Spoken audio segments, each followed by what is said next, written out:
आगरा में एक तरफ बीजेपी के राज्यसभा सांसद नवीन जैन, दूसरी तरफ वाल्मीकि समाज और बीच में ऐसा सियासी बवाल जिसने चुनाव से पहले भाजपा की टेंशन बढ़ा दी है। आरोप क्या है? वाल्मीकि समाज के भाजपा नेता मनीष साहू का दावा है कि जब वो अपने राजनीतिक भविष्य को लेकर नवीन जैन से मिलने पहुंचे तो उन्हें कथित तौर पर कहा गया, हैसियत में रहिए, और ऐसी बातें कही गईं जिनसे उन्हें जातिगत अपमान महसूस हुआ। बस यहीं से मामला गर्म हो गया।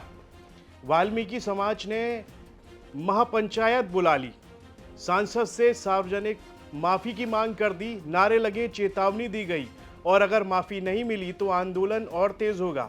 ये सब बातें कही गईं। हालांकि एक बात उन्होंने बार बार साफ की, न बीजेपी से लड़ाई, न पीएम मोदी से लड़ाई, न मुख्यमंत्री योगी से लड़ाई, विरोध सिर्फ नवीन जैन के व्यवहार का है।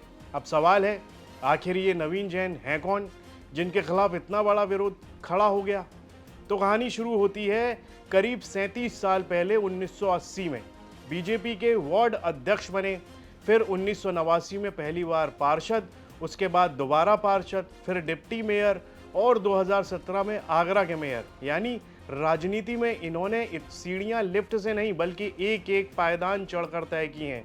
संगठन में भी मजबूत पकड़ रही, ब्रज क्षेत्र के कोषाध्यक्ष रहे, फिर यूपी बीजेपी के सह कोषाध्यक्ष बने और 2024 में पार्टी ने उन्हें राज्यसभा भेज दिया। यानी संगठन का भरोसा और दिल्ली तक पहुंच दोनों इनके खाते में है। लेकिन राजनीति में सिर्फ पद ही नहीं, संपत्ति भी खूब चर्चा में रही है।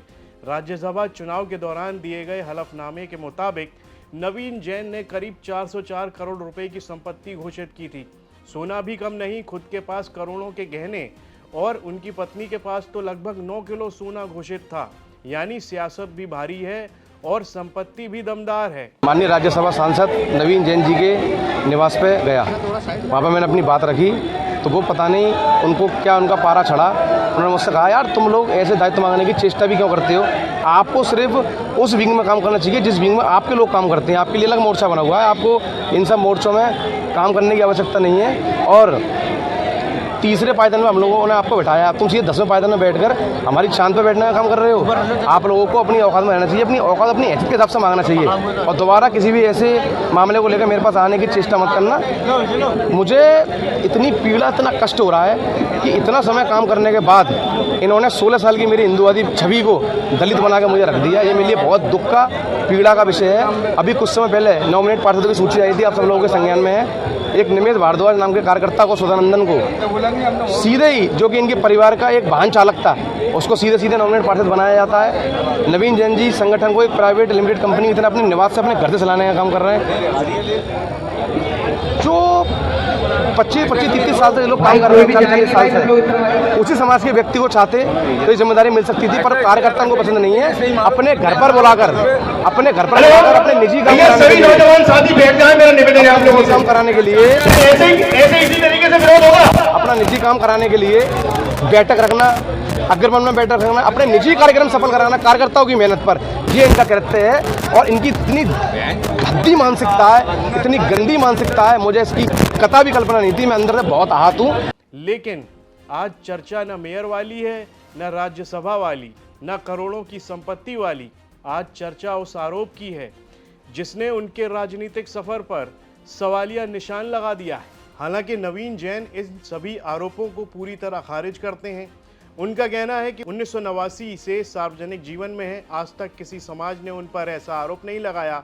उनका दावा है कि कुछ राजनीतिक लोग माहौल खराब करने की कोशिश कर रहे हैं और समय आने पर वो सबूत भी सामने रखेंगे। यानी एक तरफ आरोप, दूसरी तरफ इनकार। सच क्या है, इसका फैसला जांच और तथ्यों से होगा। लेकिन इतना तय है कि विधानसभा चुनाव से पहले आगरा की राजनीति में नवीन जैन बनाम वाल्मीकि समाज का मामला अब बड़ा सियासी मुद्दा बन चुका है। और राजनीति में हमेशा याद रखिए एक बात, वो ये कि चुनाव से पहले बयान छोटा हो सकता है लेकिन उसका असर बहुत बड़ा हो सकता है। ये खबर आगरा से हमारे सहयोगी अरविंद शर्मा ने भेजी, इसे लिखा है मैंने, यानी मधुर ने। इस पर आपकी क्या राय है? कमेंट बॉक्स में लिखकर जरूर बताइए। यूपी से जुड़ी तमाम खबरें देखने के लिए आप देखते रहिए यूपी तक।